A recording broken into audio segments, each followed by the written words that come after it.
د بیت لحم په یو ورکوټي کلي کې د عیسی پیدایښت د دنیا په تاریخ کې یو مشهوره واقعه ده، خو بعضې خلکو ته دا نه ده معلومه چې د دې پیشنګویي د هغه د پیدایښت نه 200 کاله مخکې شوي وه او دې هر څه په 3 براعظمونو اثر وکړو، په یورپ، ایشیا او افریقا. د عیسی مسیح د پیدایښت نه مخکې په 8مه صدۍ کې میکا نومې یو نبي و. نو د الله پاک کلام په میکا نبی را نازل شو. خو ته اے بیت لحم افراطه، اگر کته د یهودا په قبیلو کې وړی خو تا نه به زما دپاره هغه راشي څوک چې به د بني اسرائیلو سردار وي، د هغه نسب زوړ دی او د پخوانۍ زمانې نه را روان دی.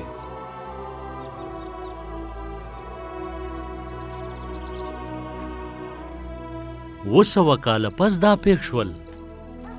یوسف د یهودیانو په کلي ناصرت کې اوسېده. هغه د یهودا د پخوانو بادشاهانو د نسل نه و، خو یوسف بادشاه نه و، هغه یو ترکاڼ و او د هغه کویدن مریم نومې پیغلې سره شوې وه او هغه د دې په رشته کې راتله.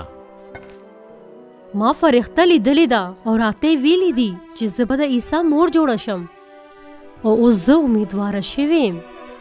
هغه پیغله وه خو هغې وویل چې اوس زه امیدواره شوې یم.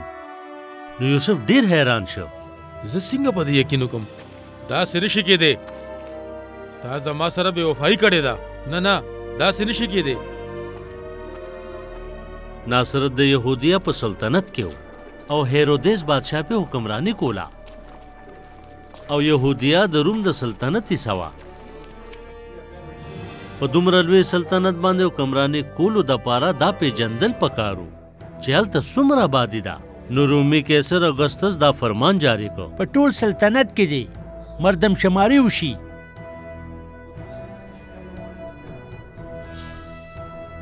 هر یو کس له پکار دی چې په خپله خاریه کې خپل نومونه درج کړي. د اګوستس د حکم دا مطلب و چې یوسف او مریم له هم د ناصرت کلي پرېښودل پکارو. هغې د جنوب په طرف بیت لحم ته روان شول. دوی هلته 15 ورځې کې ورسېدل او دا سفر د یوې ځوانې امیدوارې ښځې دپاره آسان نه و. یوسف دا یقین نه ساتلو چې مریم اوس هم د مخکې په شان پیغله ده، خو کله چې هغې په ناصرت کې و نو خدای پاک یوسف ته په خوب کې راڅرګند شو او ورته وویل چې دا رښتیا دي. د دې ماشوم پیدا کېدل د خدای د طرف نه یو معجزه وه. اوس په بیت لحم کې د ماشوم د پیدا کېدو وخت پوره شو.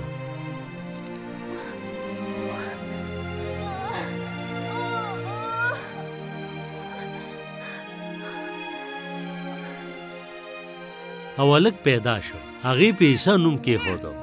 هلته کې د هغوی دپاره یو مناسب ځای نه و، نو مریم دا ماشوم په یو اخور کې کېښودو. هلته به دا ماشوم په حفاظت او پاک وي. نو سهار وختي شپون کې د هغوی خواته راغلل چې هلته نږدې په پټو کې د خپلو ګډو څوکۍ کوله. موږ د رب پرښتې لیدلې دي او موږ ته یې وویل چې په بیت لحم کې مسیح پیدا شوی دی او تاسو به هلته په اخور کې دا ماشوم پروت ووینئ. د یهودیانو د صحیفو په مطابق مسیح به شپونکې وي، خو د هغه رمه به خلک وي، د الله تعالی خلک.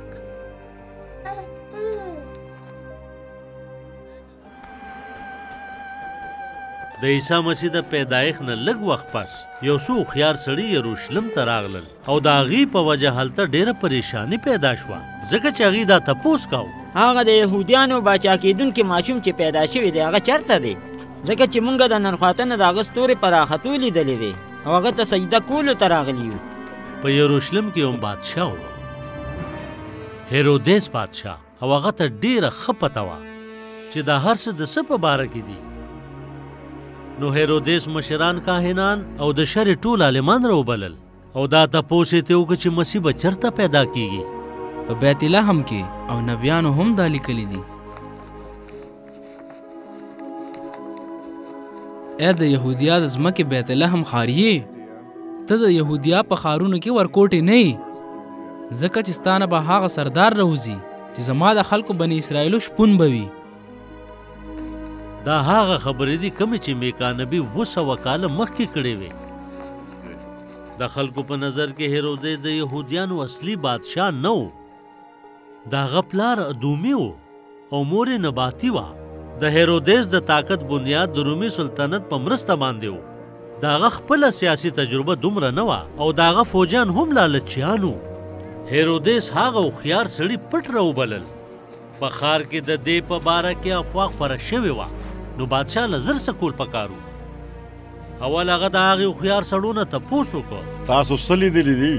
تاسو څه وخت ستورې په راختو لیدلی دی او د هغه ماشوم عمر به څومره وي؟ نو هیرودیس یو ځل بیا دا ټول معلومات حاصل کړل. لاړ شئ او د هغه ماشوم په باره کې پوره تلاش وکړئ او چې ومومئ نو ما خبر کړئ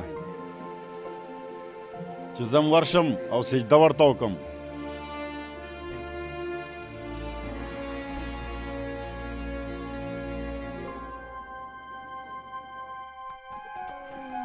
یروشلم د بیت لحم نه ډیر لري نه او کله چې د ستورو علم لرونکي د ښار نه روان شو نو الله پاک د هغوی رهنمایي وکړه او د هغه ماشوم خواته یې بوتلل. کله چې د ستورو علم لرونکي هغه کور ته ورسېدل نو عیسی ماشوم د خپل مور مریم سره په غېږ کې ولیده. بیا هغې خپلې تیلې پرانستې او هغه ته یې نذرانې پیش کړې.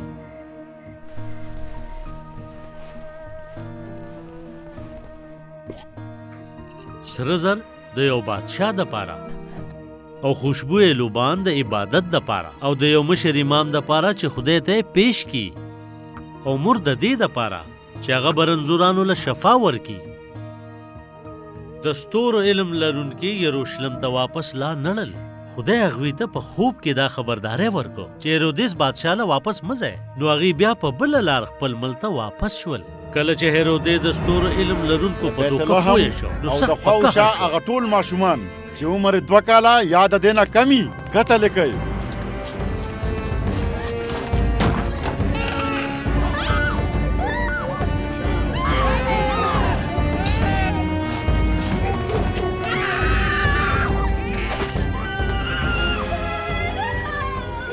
خو هیرودیس د عیسی مسیح په وجلو کې ناکامه شو. یوسف ته د خدای یوه فرښته په خوب کې راغله او ورته یې وویل چې ماشوم او مور یې ځان سره کا او د یهودا غریزي علاقې ته هجرت وکړه. هغې له د سینا د بیابان نه تېرېدلو.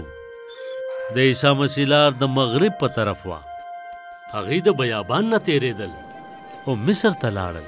نو په شمالي افریقا کې عیسی مسیح د هیرودیس تر مرګه پورې په حفاظت کې و. هیرودیس بادشاه د خپل مرګ نه مخکې دا حکم کړی و چې د یهودیا په خاص کورونو کې دی نران ماشومان ووژلی شي. نو دغه شان په ټول بادشاهت کې به د هغه د مرګ نه پس جړا وي. خو شکر دی چې د هیرودیس خور دا حکم ختم کړ. د روم په ښار کې قیصر اګوستوس د هیرودیس زامن د حکمرانۍ دپاره غوره کړل. خو یهودیه چې د هیرودیس د زوی ارخلاوس په اختیار کې وه اوس هم د خطرې نه ډکه وه. کشر زوی هیرودیس انتپاس به شمال طرف ته په ګلیلو ګمراني کوي او دا ډیر محفوظ ځای و. نو دا هغه یوسف و چې مریم او عیسی سره د مصر وطن پرېښوده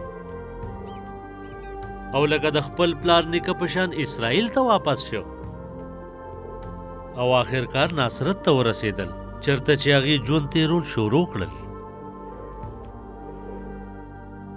د عیسی مسیح پیدایښت د کتاب مقدس د پیشنګویو پوره کېدلو.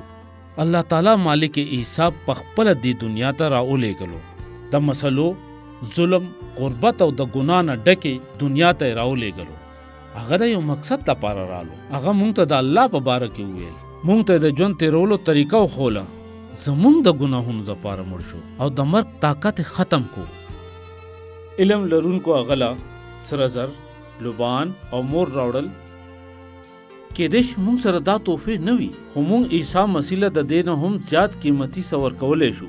خپل زړه او ژوند کله چې موږ هغه د خلاصونکي په طور قبول کو.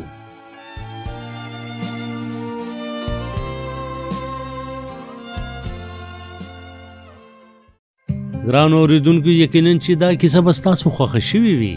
همدغه شان نورو کیسو اورېدلو دپاره تاسو ضرور زموږ چینل سبسکرایب کړئ او که تاسو دا کیسې بغیر د انټرنیټ نه اورېدل غواړئ یا موږ سره رابطه کول غواړئ نو د پلی سټور نه زموږ د کیسو ایپ ډاونلوډ کړئ